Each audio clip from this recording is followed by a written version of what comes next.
Aujourd'hui, on a des députés qui ont quasiment 65 ans de moyenne d'âge.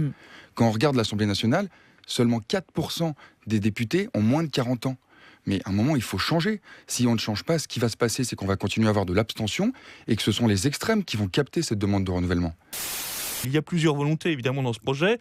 Ouvrir un peu plus la Coupe du Monde, permettre par exemple à la Chine et à l'Inde, deux géants et donc aussi deux marchés, d'avoir plus d'assurance de disputer cette compétition. Puis développer les ressources évidemment. Les droits de TV de la compétition, par exemple en 2014 au Brésil, les droits de TV ont rapporté un peu plus de 2,3 milliards d'euros à la FIFA.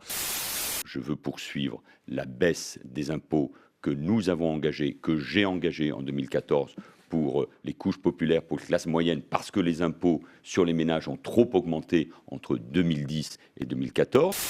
Une véritable recrudescence des ce qu'on appelle les saucissonnages à domicile. Il faut s'attendre donc à d'autres braquages. Et ce qui choque beaucoup plus d'ailleurs les citoyens et les gens que les braquages dans les banques. Finalement, c'était un grand classique et ça faisait un peu rigoler tout le monde. Mais là c'est beaucoup moins drôle. Je voulais faire du journalisme politique, mais il fallait bien que je mange, donc j'ai fait des piges. Pour 30 millions d'amis, j'étais devenu spécialiste des cockers. Pour profession papetier, j'ai fait des enquêtes sur les feutres qui ont été des enquêtes remarquées dans le milieu. Jean-Michel Apathy, qu'est-ce que vous y connaissez en cocker? Mais j'ai appris qu'il y avait différentes races, différentes origines, différents modes de traitement, voilà.